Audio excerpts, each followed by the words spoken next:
Hello everyone, hope you're doing well. Today it is time to go over the first changelog of the year. This is the first time we've been seeing one, and now all of the festivities are over, it is of course back to work. For me, when it comes to January, I'm going to be taking it a little bit slower, since November, December, and of course September and October were kind of nuts when it came to everything going on. So I'm just going to take a chill pill, stream some other games, finish the Battle Pass in War Thunder, and just generally relax. When it comes to the YouTube channel, we'll still be firing on all cylinders, but probably only one video a day, unless news gets crazy. I now have a 2PC setup sorted, so if I need to do multiple things at the same time, I will do it, and should be quite nice. Anyway, let's get into the changelog. As always, if you enjoy the content, make sure to subscribe to the channel, and also like the video. So the first change on the It's Fixed is, of course, punching through fences. One of the things that you may have seen, and unfortunately I ran into a bunch of times, is fences were eating shots. It's pretty much as simple as that. No matter what the shots were, whether they were APFSDS or even standard AP, which should go through fences, even if it does take a little bit of a penetration hit, it still should go through and hit the target on the other side. That wasn't happening. The rounds were getting stuck on the fences, destroying the fence, but not doing anything after. This is a bug I think I've seen before in War Thunder, but I'm glad it's fixed again. Hopefully, in the future, it doesn't come back. There's also now more HMD options. So now, with the HMD, which is the head-mounted display, I believe, they're going to be available for radar, IRST, beyond, within visual range combat option. So this won't just be useful for setting up stuff such as Sidewinders, it will now be useful in locking radar targets from pretty aggressive angles. This is kind of crazy. If you've never used the HMD stuff, it's going to take people a while to get used to it, but my god is it powerful. And it's just another show of how, kind of advanced we're getting with this stuff. They've also changed some stuff with the MiG-29. Basically, what they've done is they've discovered that the R-27R/ER missiles received data link updates from TWS track files and fixed it. So now the MiG-29 will receive data link updates from hard locks on the radar only, while the F-14 with its AIM-54 missiles will receive them from both hard lock and on the TWS. So the MiG-29 seekers will also be disabled as soon as target lock is released. So basically the missiles, the R-27Rs and ERs, won't be as powerful as they were before. It's kind of interesting to see people's opinions on the MiG-29. It seems to have flipped pretty quickly when it comes to the vehicle. I see a lot of people complaining about the F-16, and as I've said many times, I just don't know which one is, better. I've played a little, I've dabbled a little bit in that bracket, and it was just a mess. So I'm staying away from it for now, and just going to let everything, set up. I'm just going to spade low tier vehicles, get them all done, and then fire into top tier once again. Also, what they've done with Naval is they have saved camo settings, which is quite nice. So basically, in Naval, they actually added some more camos. I think there's like 3 or 2 standard ones now for every ship that you can unlock. And one of the things that you could obviously do is customize the condition, scale, and rotation of a naval camouflage. But the problem is it would change it back to default if you switch between crew slots. So all of that work that you did setting it up was completely useless. Luckily, they've fixed that now. Then, when it comes to the vehicles on the ground, one of the problems that, at least in assault mode, these vehicles had was ground vehicles in that mode suddenly stopped smoking at all, meaning that they weren't giving off any exhaust fumes, which could make you think that they were dead or just floating. But now, War Thunder has, or Gaijin has decided to add exhaust fumes back for those vehicles, so therefore it's made it more realistic and looks better as always. There was also a ton of other changes from update 2.23.0.51, including stuff with the AD4, where they fixed a missing pylon for the FFAR Mighty Mouse rocket pod on the right wing. The GR7, they fixed a bug that prevented the max G indicator to switch off while landing, which is quite funny.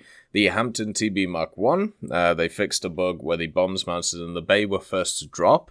One of the things I will mention about that stuff, so the Votor right now, the bombs in the center of it are invisible in the fuselage. That has been going on for maybe an update now. I don't know how many people care about it or, how many people have seen it, but it is kind of annoying. The Gazelle, the SA342L, they fixed a bug that caused a mix-up of the high and low rate of fire on the guns. The Z10, the camera zoom position has been adjusted on it, and the F-16A, there was a bug that has been fixed that caused incorrect G indication on the hood in cockpit view, so that'll be interesting to see what is going on with that one. They obviously fixed the R-27R and the R missiles, which we talked about. The AN/APG-66, the default range scale of that has gone to 37 kilometers instead of 18.5. The Su-6, they fixed a bug where the total overload of the weapon customization menu was rounded to integers. That resulted in an incorrect number in the weapon weight overload notification, which is obviously a bit of a problem. Ground vehicles got a bunch of changes as well. The SD-KFC 221, they changed its front armor. It's only 8mm now, but they did increase the engine speed to 3600 RPM, so it should motor about a little bit quicker. The Shot, there was an issue with missing parts of the damage model. That's been solved on it, which is good. And also, they changed a butt load of vehicles when it comes to their ammo depletion and how it leaves the vehicle, so they have all been adjusted. There was also a bug that has been fixed that allowed control of the soft kill active protection system while the gunner was knocked out, so obviously that doesn't make a lot of sense. The Su-57B, the display of the wheels have been mixed with the X-ray view in the battle, so I don't entirely know what that means. My guess is they actually show now.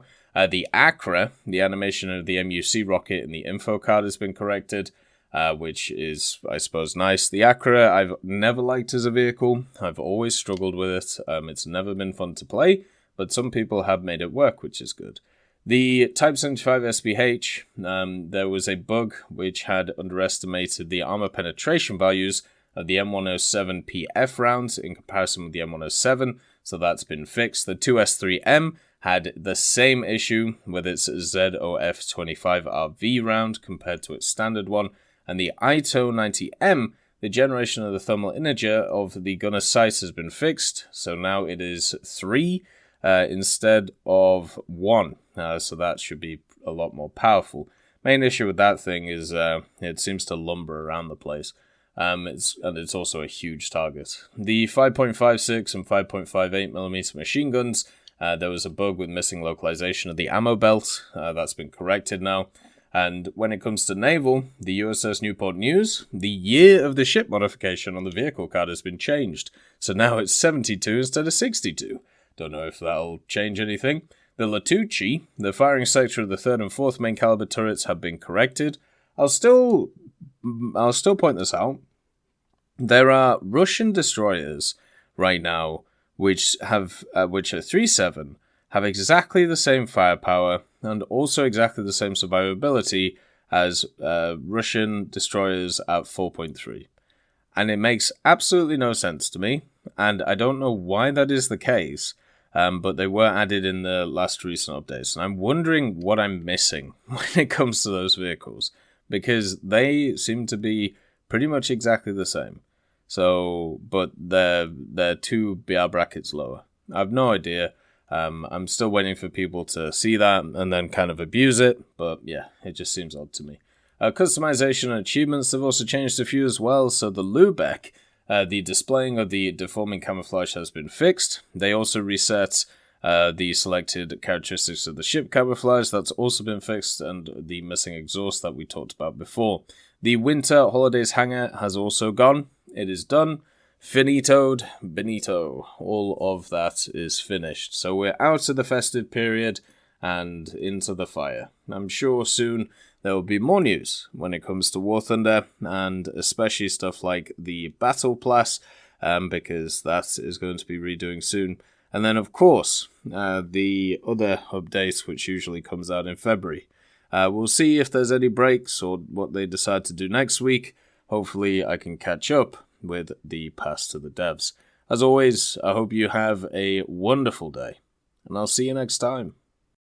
I'd like to thank Forge, Siegebreak, Carrion Crow, Nicholas Richardson, Elove Goat, Pyman, Winter Scientist, Merciless Reaper, Orange Tail, Teddy, Daniel Stanton, Moxie, B. Young, and also Sem Arslan, Wilkski, Uncle Bean, Derek R., Bareen, Lafouche, and Samuel Slick for supporting the channel.